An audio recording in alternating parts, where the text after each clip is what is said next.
Alors nous commençons avec la lecture de divers versets tirés de la Bible. Je vais les citer, il est vrai, hors de leur contexte, mais je trouve qu'ils peuvent bien concorder à notre contexte d'aujourd'hui. Alors peut-être que ces versets vous parleront également vous-même, tout autant qu'à moi, face à notre monde actuel. Il y en a 9 et je vous les lis.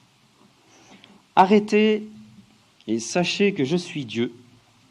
Je domine sur les nations, je domine sur la terre. Psaume 46, 11. Notre Dieu est au ciel, il fait tout ce qu'il veut. Psaume 115, 3.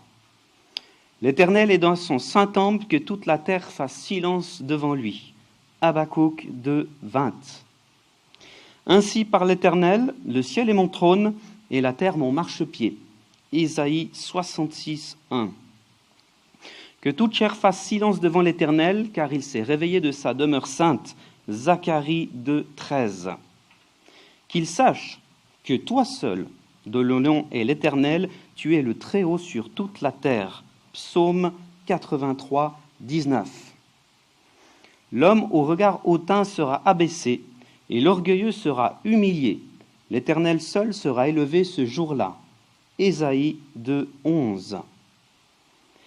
La colère de Dieu se révèle du ciel contre toute impiété et toute injustice des hommes qui retiennent injustement la vérité captive. Romains 1, 18. Qui ne craindrait Seigneur et ne glorifierait ton nom, car seul tu es saint, et toutes les nations viendront et t'adoreront, parce que tes jugements ont été manifestés. Apocalypse 15, 4. Que voit-on dans ces versets? Que font-ils ressortir? Est-ce qu'ils nous parlent aujourd'hui? Est-ce qu'ils nous interpellent face à notre monde? Si on peut dire ça ainsi, ces versets, et il y en a beaucoup d'autres, remettent l'Église au milieu du village, pour utiliser une bonne vieille expression.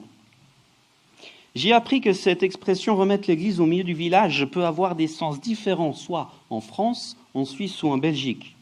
Voici la manière dont je comprends personnellement cette expression que je cite. Remettre l'Église sur la place du village et un retour aux valeurs traditionnelles établies, après que l'on ait constaté que ces valeurs ont été bafouées. Ça, c'est pas mal. Vous savez que la création de la Confédération suisse en 1291 est basée sur un pacte entre 3 cantons, Uri, Schwyz et Unterwald, dans lesquels les hommes ont mis Dieu au centre. Ce pacte commence avec cette phrase « Au nom de Dieu, Amen ». Ce pacte ou le serment du Grütli qui semble avoir suivi a été illustré par plusieurs dessins différents, comme on le voit ici. Il n'y avait pas de photographe, mais nous voyons chaque fois 3 hommes prêter serment devant Dieu. De même, la Constitution fédérale de 1848, remise à jour en 1999, a comme titre « Au nom du Dieu Tout-Puissant ».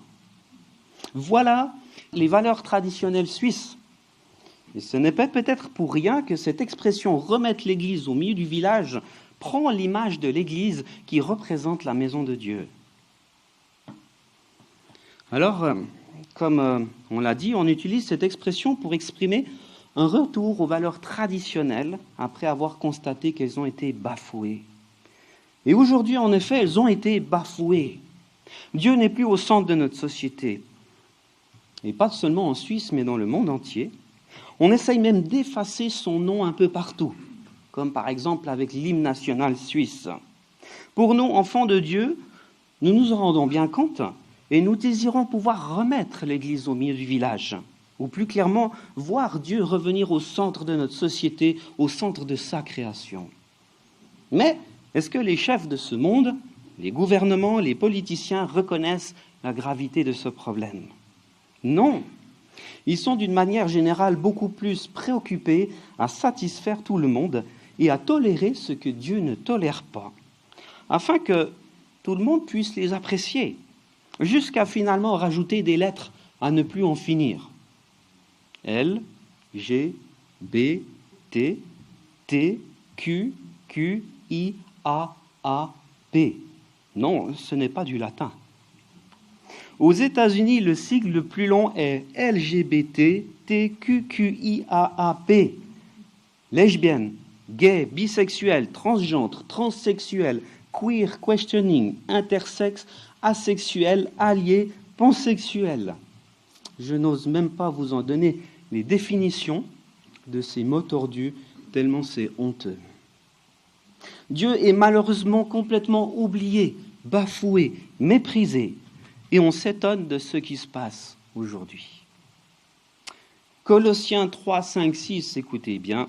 « Faites donc mourir en vous ce qui est terrestre, l'immoralité sexuelle, l'impureté, les passions, les mauvais désirs et la soif de posséder qui est une idolâtrie. C'est à cause de cela que la colère de Dieu vient sur les hommes rebelles. » Vous avez entendu. Depuis début mars, plus de 8 mois, notre monde vacille. Tout est chamboulé. L'homme humain, tout aussi performant qu'il soit, est complètement dépassé. Il ne sait pas comment gérer cette crise qui a été conçue par un nouvel ennemi mondial. Oh, il ne s'agit pas d'un géant, ou d'une invasion martienne, ou d'une puissance militaire, ou encore d'attaque informatique, mais d'un virus microscopique invisible à l'œil nu. Et voilà 8 mois que l'homme essaie de s'en sortir tant bien que mal, en cherchant à s'informer sur ce nouvel ennemi pour apprendre à le maîtriser. 8 mois où l'homme avance à l'aveuglette rempli d'incompréhension, de contradictions, sans savoir où il va et sans savoir s'il va s'en sortir. Alors bien sûr, à l'instar du président français, l'homme dit qu'il va s'en sortir, qu'il va vaincre ce virus, qu'il sera plus fort, mais sans aucune certitude au final. Il faut rester positif, faire confiance, garder espoir. Mais garder espoir en quoi? Ou en qui? Et c'est là le problème. Car le seul capable de tout, le maître de la création, celui en qui on peut vraiment espérer, il ne faut plus en parler. Il dérange. Alors face à ce terrible constat, on peut se poser la question, jusqu'à quand? Jusqu'à quand Dieu tarde-t-il à agir? Jusqu'à quand son interminable patience? Jusqu'à quand va-t-il aller laisser les choses ainsi? Et même jusqu'à quand son retour? Eh bien aujourd'hui, on voit les choses bouger. On voit le monde partir à sa perte. On voit l'économie s'écrouler. On voit les éléments naturels se déchaîner. Mais est-ce que tout cela nous surprend? Où allons-nous? Quel est le futur de notre planète? Eh bien, je ne suis personnellement pas de ceux qui pensent qu'on est sur la voie du renouvellement et de la restauration de la Terre. Eh oui. D'ailleurs, quand j'aborde les gens que je croise au sujet du coronavirus, je me risque de leur dire que je pense que nous sommes dans un temps de grâce, un temps d'avertissement de ce qui va devenir par la suite. C'est vrai que ce qu'on lit dans la Bible, ça impressionne. Les jugements futurs de Dieu, notamment ceux décrits dans l'Apocalypse, provoqueront un malheur incomparable sur terre, incomparable que ce que nous vivons aujourd'hui. Ce n'est pas la restauration. Et donc maintenant, c'est le temps d'écouter l'avertissement, le moment de lever les yeux et de réaliser que Dieu existe. Oui, il faut arrêter de le rejeter, de le mépriser, mais au contraire, le rechercher et apprendre à le connaître. Et cela par le moyen qu'il nous a donné, la Bible, son livre, la notice de la vie, la parole de Dieu. Arrêtez et sachez que je suis Dieu, je domine sur les nations, je domine sur la terre. Psaume 46, 11. Alors ce constat incroyable dans cette situation mondiale ont poussé ma réflexion sur 3 sujets, 3 axes à traiter qui transparaissent également dans les versets que j'ai lus au début. Premièrement, l'encouragement, ne pas se laisser abattre face aux dégâts causés et face à la peur. Combien ont perdu courage? À juste titre, on les comprend. Deuxièmement, l'évangélisation, une nouvelle opportunité d'annoncer le salut, voire peut-être une dernière, allez savoir. Et troisièmement, les jugements de Dieu sur la terre. Alors suite à cette introduction un petit peu longue, excusez-moi, nous allons nous concentrer sur le premier sujet et peut-être que nous aurons d'autres occasions par la suite de voir les suivants une prochaine fois. Restons encouragés face aux dégâts causés et devant les choses à venir. Je vous invite alors à ouvrir vos Bibles dans Philippiens 4 et je vais lire du verset 4 au verset 9. Philippiens 4, verset 4.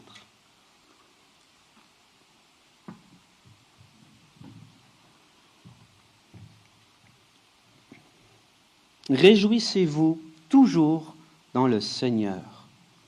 Je le répète, réjouissez-vous. Que votre douceur soit connue de tous les hommes, le Seigneur est proche. Ne vous inquiétez de rien, mais en toute chose, faites connaître vos besoins à Dieu par des prières et des supplications avec des actions de grâce. Et la paix de Dieu qui surpasse toute intelligence gardera vos cœurs et vos pensées en Jésus-Christ. Verset 8.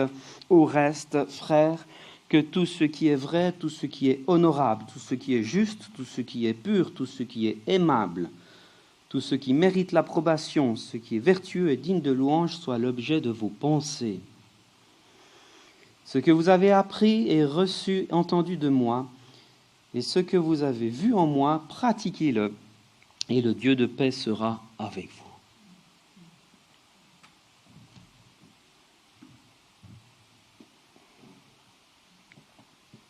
Voici un petit plan avec 3 points qui nous conduiront dans ce passage. La joie dans le Seigneur, la paix dans le Seigneur et la pensée dans le Seigneur. Alors nous prendrons surtout du temps sur le premier, plus de temps que les 2 autres. Et je reprends le verset 4. « Réjouissez-vous toujours dans le Seigneur », je le répète, réjouissez-vous. Nous n'allons pas nous le cacher, l'année 2020 a donné beaucoup de souffrances, de maladies, de séparations, de pertes d'emploi, de pertes de maison, de complications au niveau des études et autres. Ces malheurs sont là, nous pouvons être que remplis de compassion et d'empathie pour nos amis, nos collègues, nos familles, nos frères et sœurs dans la foi. J'ai un ami chrétien qui habite à Lausanne, qui a mon âge, que je connais depuis l'adolescence. Cette année, en février, cet ami se trouvait dans le grand rassemblement de l'église Porte Ouverte à Mulhouse, dont vous avez certainement dû entendre parler, puisque malheureusement, il a été un des premiers foyers du Covid-19. 8 jours après, il a eu de la fièvre et des maux de tête. 25 jours après, des douleurs si fortes aux poumons qu'il ne pouvait plus parler. Cependant, les 2 tests qui se suivent par frottis s'annoncent négatifs. C'est seulement le 15 mai, 2 mois et demi plus tard, qu'un test sérologique confirme finalement sa contamination. Sa prise en charge médicale qui a suivi n'a rien donné. Pendant tout l'été, mon ami a été victime de grandes souffrances au thorax sans amélioration. Aujourd'hui, encore 8 mois après, il ne peut toujours rien faire. Il est tout de suite très essoufflé par le fait de marcher. Et il ne peut toujours pas parler. On communique par WhatsApp, par écrit. Cet ami ne travaille plus, il peut se faire licencier à tout moment. Il n'est apparemment plus aidé par l'APG et il doit se battre avec les assurances. Plusieurs personnes autour de lui ne le comprennent pas. Et dans toutes ces toutes dernières nouvelles, cette semaine encore, il m'écrit en gros « Je suis foutu ». Pas facile. Nous recevons aussi des nouvelles d'une personne qui s'est engagée avec nous dans les camps d'été, et nous suivons également. Elle écrit tout dernièrement « Ce n'est pas la grande forme aujourd'hui, j'ai tellement mal qu'il n'y a aucune position qui est confortable. Je ne suis pas allé au culte. À chaque pas que je fais, j'ai l'impression que je vais tomber. Je crois que je n'ai jamais eu autant mal. J'ai des décharges électriques dans les bras, les jambes, beaucoup de tremblements au niveau des mains. Je dissocie beaucoup. » Depuis février, nous prions également pour un enfant du voisinage qui a 4 ans et qui est atteint d'une leucémie aiguë très compliquée. Il a de la peine à s'en sortir. À côté de cela, nous connaissons beaucoup de personnes qui souffrent, certainement vous aussi, et je le sais, avec des situations incompréhensibles qui nous dépassent, et vous avez aussi eu vos lots de souffrances. Et ce matin, nous lisons dans la parole réjouissez-vous toujours dans le Seigneur. Eh bien, je trouve difficile de formuler cela en occultant les épreuves, comme si de rien n'était. L'homme ne fonctionne pas ainsi. Pourtant, Paul est formel. C'est une recommandation qu'il nous donne. Et vous voyez, il insiste en répétant une seconde fois, je le répète, réjouissez-vous. Alors je me demande, savait-il de quoi il parle ? Est-ce que finalement il connaissait de telles épreuves ? Était-il conscient des difficultés de la vie ? Et finalement, était-ce vraiment utile d'écrire ces choses ? Eh bien oui, il savait de quoi il parle. Il était conscient des épreuves de la vie, étant d'ailleurs lui-même en prison, en écrivant ces lignes. Et je suis d'ailleurs toujours impressionné quand on voit tout ce que Paul a subi quand il écrit, et il parle de lui-même en 2 Corinthiens 11. 5 fois, j'ai reçu des Juifs 40 coups moins 1. 3 fois, j'ai été battu de verge. 1 fois, j'ai été lapidé. 3 fois, j'ai fait naufrage. J'ai passé un jour, une nuit dans l'abîme. Fréquemment en voyage, j'ai été en péril sur les fleuves, en péril de la part des brigands, en péril de la part de ceux de ma nation, en péril de la part des païens, en péril dans les villes, en péril dans les déserts, en péril sur la mer, en péril parmi les faux frères. J'ai été dans le travail et dans la peine exposé à de nombreuses veilles, à la faim et à la soif, à des jeûnes multipliés, au froid et à la nudité. Et sans parler d'autre chose, je suis assiégé chaque jour par les soucis que me donnent toutes les églises. Oui, Paul sait de quoi il parle. Il parle en connaissance de cause.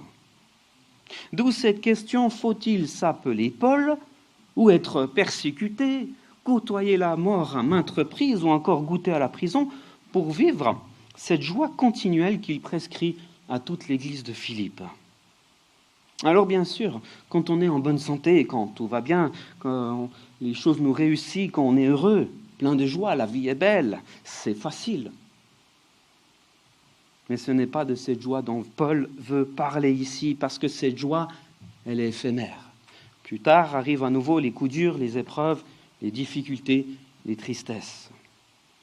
Ici, Paul nous invite à une joie stable, à une joie durable et inaltérable, à une joie qui doit se saisir, qu'on doit saisir, cultiver, pratiquer, mais pas n'importe comment, parce qu'elle se vit dans le Seigneur. Dans notre société, beaucoup de gens accablés par la vie, le travail, le burn-out, vont chercher de l'aide pour retrouver la joie et pour cultiver la pensée positive. On trouve d'ailleurs sur Internet des tonnes de pages à ce sujet. Certains conseils sont intéressants, comme par exemple chercher à couper l'accès aux pensées négatives. Juste. Mais c'est sans réaliser que le prince de ce monde fabrique le négatif, si je peux dire ça comme ça, et il sait y tenir les hommes. Rien que l'actualité, les médias remplissent nos vies d'informations négatives. Les chroniqueurs savent que les guerres, les catastrophes, les misères font sensation et que l'homme aspire à ces terribles nouvelles. En plus, avec le progrès et la technologie censée nous aider, franchement, la vie est devenue difficile. Tout devient compliqué. Et il faut dire que le progrès nous a aussi lancés dans une compétitivité sans pitié.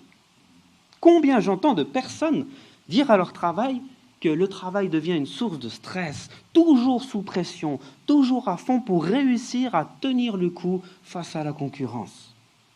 Et pour couronner le tout, eh bien, le Covid-19 est arrivé cette année avec ses conséquences. Et sans vouloir être pessimiste, chers frères et sœurs, nous savons que ça ne va pas être facile pour les jours à venir. Oui, il est difficile pour l'homme de trouver la vraie joie par lui-même, même dans la philosophie, le bouddhisme, le yoga, parce que comme le dit l'Ecclésiaste, tout est vanité et poursuite du vent. Tous ces pseudo-solutions ne font finalement que de nous éloigner de la vérité. Ainsi, cette joie dont il est question dans le verset 4 est une joie qui ne peut pas venir de nous, mais qui est un fruit de l'Esprit et qui se trouve uniquement dans le Seigneur. Celui qui nous a créés, celui qui nous aime, celui qui est le bon berger et qui a des plans pour nous. Et c'est d'ailleurs Le même qui nous donne la paix, comme on le voit dans Jean 14, 27, où Jésus dit « Je vous laisse la paix, je vous donne ma paix, je ne vous donne pas comme le monde donne ». Là est toute la différence entre ce que le monde s'est donné et ce que Jésus donne. Alors, pour la joie, c'est la même chose. Elle n'est vraie qu'en Jésus. Il nous la donne, mais il faut la comprendre et il faut la saisir. Mais comment ? Eh bien, en apprenant à considérer ce que Dieu considère. En cherchant à élever nos regards vers ceux de Dieu. C'est du moins comme cela que je comprends ces choses et je m'explique. Ça, c'est une photo que j'ai prise une fois quand j'étais encore jeune et sportif depuis le Moucherotte au-dessus de Grenoble. Alors franchement, il ne casse pas des briques au niveau qualité, mais elle est intéressante parce qu'elle nous montre que depuis ce point de vue en altitude, on ne voit pas la même chose qu'en bas. Nous sommes dans ces vallées embrumées. Nous ne voyons que ce qui est devant nous, le moment présent. Et en règle générale, nous vivons en fonction du moment présent, sans voir plus loin, pris par nos préoccupations. Dieu, lui, il est au-dessus de nous. Il est souverain. Il gouverne l'univers. Il ne voit et ne s'arrête pas seulement sur le temps présent. Il a une vue d'ensemble de nos vies, il voit le futur, il voit même la fin de toute chose. Il voit au travers du brouillard, c'est pour vous dire la différence. Si nous arrivons à élever nos regards pour s'approcher de ceux de Dieu et pouvoir les placer dans le même axe, notre perception change, nos priorités changent et notre vision aussi. Et c'est ce qui s'est passé dans cet exemple, d'ailleurs parmi tant d'autres, où un homme a rentré son regard dans le monde invisible. Acte 7, 55. Mais Étienne, rempli du Saint-Esprit et fixant les regards vers le ciel, vit la gloire de Dieu et Jésus debout à la droite de Dieu. Merveilleux. Nous réalisons alors la beauté des choses dans le Seigneur. Nous réalisons que la colère de Dieu, elle n'est plus sur nous, mais au contraire, qu'il veille sur nous. On se rappelle ainsi qu'il nous a réservé une place auprès de lui pour l'éternité et qu'il va aussi nous accueillir dans toute sa gloire comme Étienne. Oui, tous les jours, nous pouvons nous réjouir que Dieu nous a sauvés pour toujours au travers de son Fils Jésus. Il sera pour beaucoup de peuples un sujet de joie. Ésaïe 52, 15. Christ, notre joie. Alléluia. Réjouissons-nous également de ce que Dieu nous a donné la Bible, le livre saint, le mode d'emploi de la vie, rempli de promesses et de bénédictions. On en a besoin.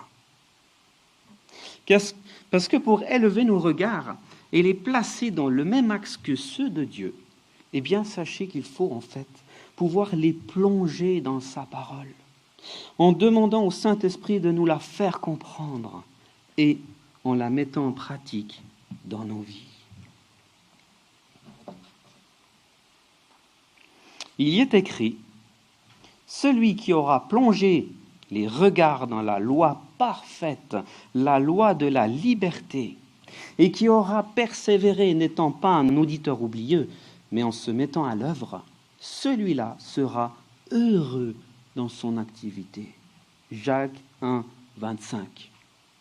La Bible est un outil indispensable pour vivre la joie dans le Seigneur.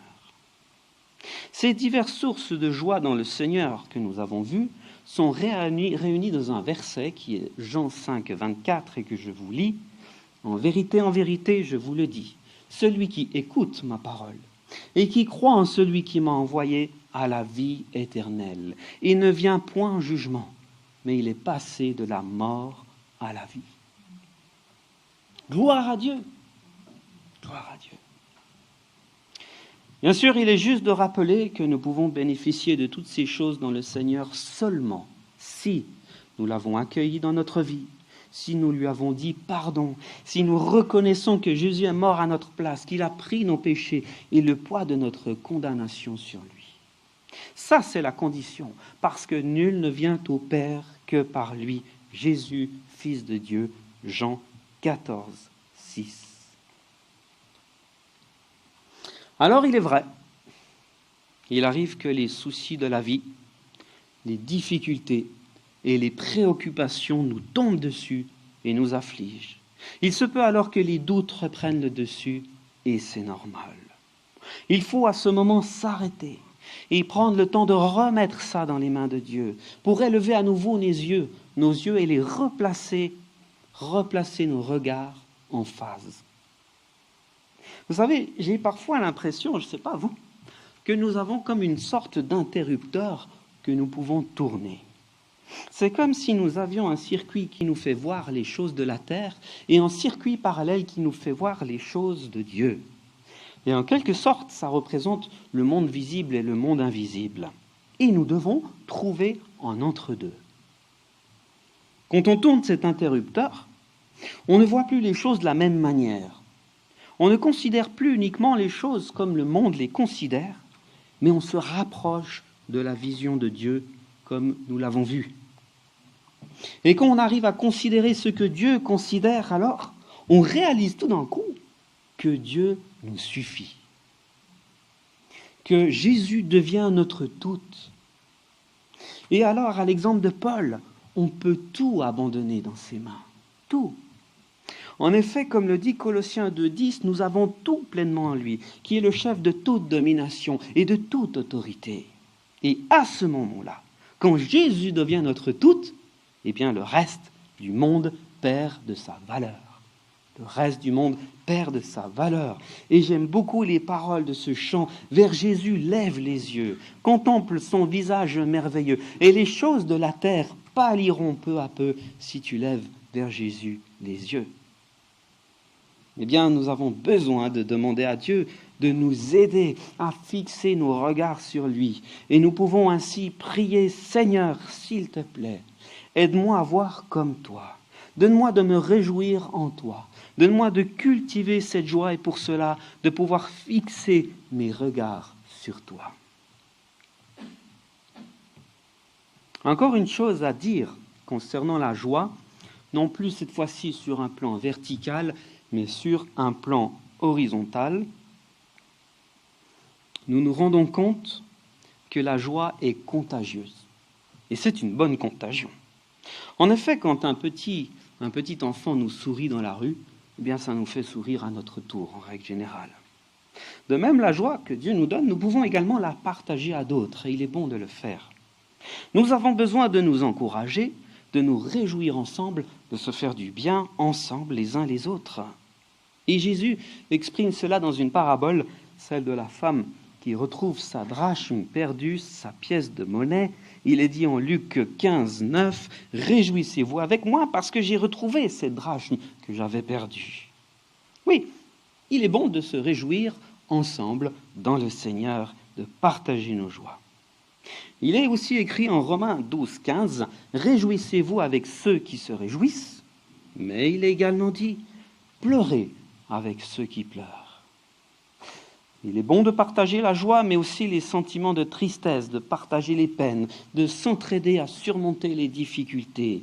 Et nous aurons certainement besoin de s'encourager, de prier les uns pour les autres dans les temps difficiles que nous traversons. D'ailleurs, vendredi passé, il y a 2 jours, c'était le feuillet du calendrier biblique. Encouragez-vous les uns les autres chaque jour. Eh bien, ça tombait bien. Ça va jusqu'ici?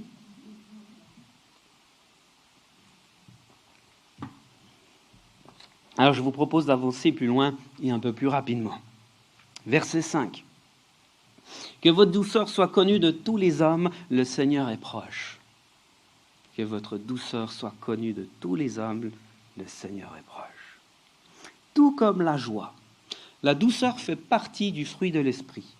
Tout comme la joie, la douceur se cultive. Tout comme la joie, la douceur se donne aux autres, elle se partage. Elle est également contagieuse. La douceur des autres nous font du bien. Votre douceur sera toujours appréciée. Ce verset nous montre qu'elle doit être connue, que nous devons l'exercer et que nous devons la donner aux autres. Ensuite, quand Paul dit « le Seigneur est proche », eh bien on peut comprendre deux sens différents. Proche dans le temps ou proche géographiquement, au niveau de la distance. Lequel s'agit-il ? Que préfériez-vous entendre ? Le Seigneur est à la porte, il revient nous chercher ? Ou le Seigneur est tout près de nous et nous enveloppe de sa présence ? Les deux sont essentiels. Les deux peuvent prendre la place dans ce texte. Face au contexte exceptionnel de nos jours et en résonance avec l'introduction, nous pouvons croire et nous aspirons tous, ici je le pense, au retour soudain de notre Seigneur Jésus. Mais nous devons aussi rester humbles et prudents, tout en l'attendant avec patience, avec vigilance et de tout notre cœur. Dans cette lettre aux Philippiens, Paul a sans doute pensé aux deux sens. Or, pour nous accompagner dans la suite de ce texte et pour aborder le point 2, je vous propose de garder à l'esprit la toute proximité de Dieu. Nous en avons tellement besoin. C'est une telle grâce de la part de Dieu, même si nos comportements parfois rebelles et repoussants, eh bien Dieu est là. Dieu reste là comme un père qui aime tendrement ses enfants et qui ne les abandonne jamais. Pour autant que nous ne l'abandonnions pas nous-mêmes. Point 2. La paix dans le Seigneur. Verset 6. Ne vous inquiétez de rien, mais en toute chose faites connaître vos besoins à Dieu par des prières et des supplications avec des actions de grâce. Ne vous inquiétez de quoi ? De rien. Paul avait de quoi s'inquiéter. Il était en prison à Rome et il ne savait pas de quoi était fait son lendemain. Il risquait peut-être la condamnation. Et en plus, il savait que les frères et sœurs avaient des difficultés. Il y avait des tensions dans les églises et lui n'était pas là pour apporter son aide. Alors, sachant que l'inquiétude est inutile, il encourage chacun à la prière. La prière est la solution. C'est la voie que Dieu a choisie pour lui faire connaître nos besoins et c'est efficace. C'est efficace, même si Dieu ne répond pas forcément comme on a envie. Parce que nous avons un Dieu qui connaît encore mieux que nous ce que nous avons besoin et comment y remédier. Mais il y a aussi, il est vrai, des choses qui nous échappent dans la façon de Dieu de répondre. Parce que même si nous travaillons à élever nos regards, eh bien jamais nous pourrons voir comme Dieu le voit jusque dans l'éternité. Et si Dieu ne daigne pas répondre à nos questionnements et à nos incompréhensions, eh bien, il nous demande pourtant de faire preuve de foi et d'accepter certaines situations dans l'humilité, sans savoir si nous les comprendrons un jour. Dieu est exigeant. Ne vous inquiétez de rien, même si c'est difficile, même si le virus se répand, même si les frères et sœurs sont des situations précaires, même si la maladie et la mort nous guettent. Ne vous inquiétez de rien. Alors bien sûr, plus facile à dire qu'à vivre. C'est vrai. Que le Seigneur m'aide personnellement à mettre cela en pratique dans les temps à venir. Et que sa parole, ses promesses aient par la foi plus de force et de poids en moi que ce qui m'arrive. Ouais. De quoi avons-nous peur ? De perdre notre travail, peur de la maladie, la faim, la douleur, la mort, la séparation. Tout peut faire peur, c'est légitime. Le roi David avait peur de ses ennemis, peur de mourir. Puis il remettait ces choses dans les mains de Dieu et alignait ses regards avec les siens. Alors il disait, si une armée se campait contre moi, mon cœur n'aurait aucune crainte. Si une guerre s'élevait contre moi, je serais malgré cela plein de confiance. Et puis ensuite, les doutes revenaient. Mais finalement, il terminait ainsi. Fortifie-toi, que ton cœur s'affermisse. Espère en l'Éternel. Psaume 27. Sa foi était mise à l'épreuve. Mais elle prenait le dessus parce qu'il avait l'assurance que Dieu est le bon berger et le Tout-Puissant. Ne vous inquiétez de rien, mais en toute chose faites connaître vos besoins à Dieu par des prières et des supplications avec des actions de grâce. Écoutez, Dieu veut que la foi et la prière prennent la place de la peur. Voilà ce que Dieu veut. Ainsi, notre Père qui nous aime, qui nous garde, nous demande de le prier et de tout lui dire, tous nos besoins. Il est bon de le faire premièrement avec des actions de grâce, c'est-à-dire en s'adressant à Dieu avec reconnaissance pour ses bénédictions sur nos vies et pour toutes les choses que nous avons vues ensemble qui font notre joie. Et comme il est également écrit, n'ayons pas de retenue à supplier Dieu, d'implorer Dieu, à insister, réclamer son secours à genoux devant lui et dans l'adoration. Les témoignages sur l'efficacité de la prière, il y en a beaucoup. Mais je reconnais qu'il faut souvent s'armer de patience et d'humilité parce que Dieu règne. Il est juste en effet de considérer pleinement sa souveraineté et d'accepter sa volonté.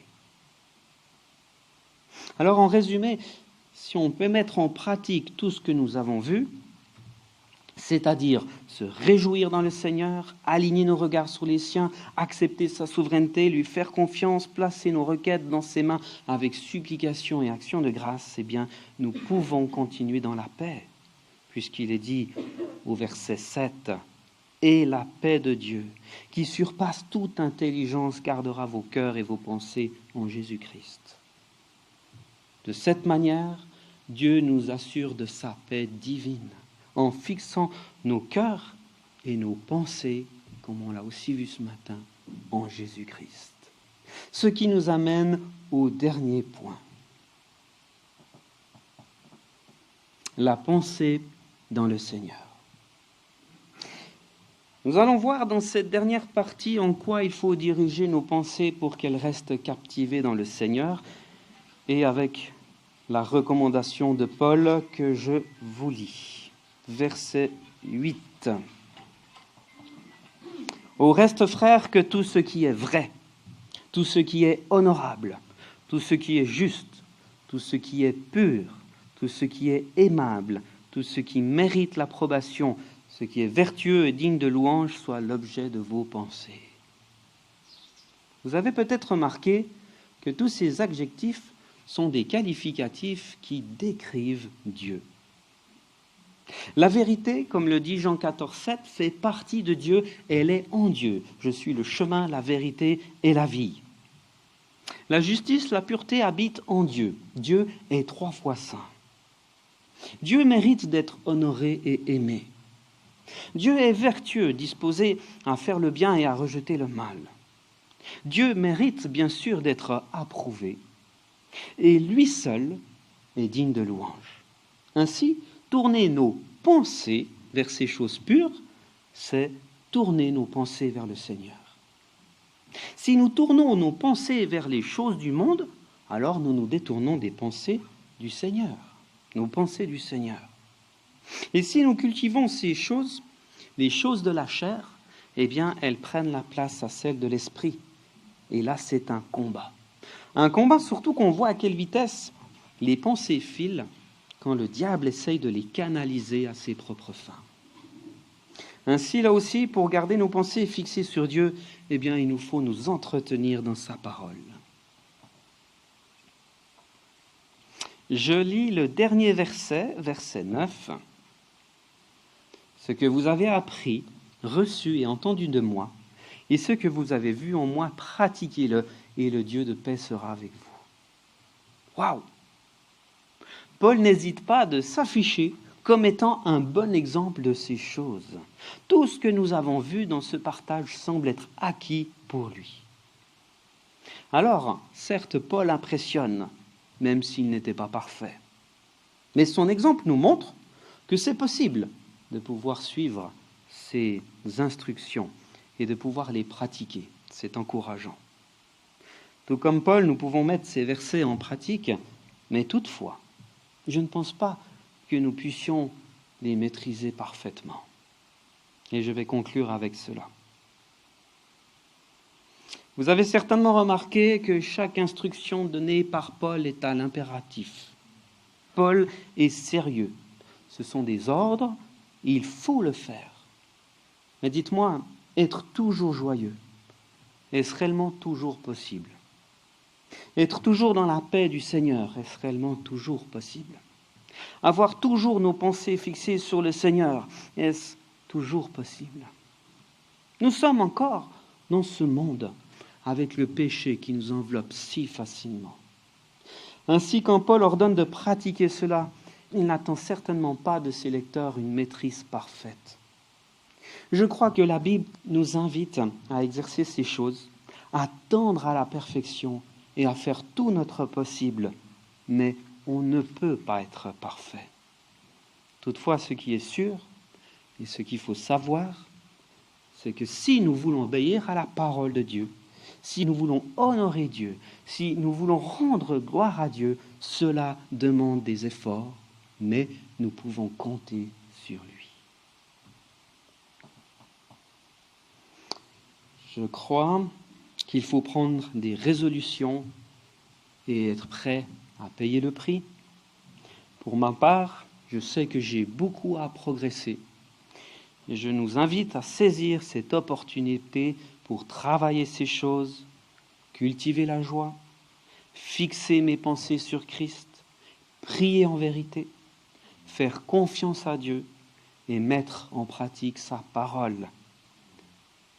Que le Seigneur nous aide et qu'il nous bénisse. Amen.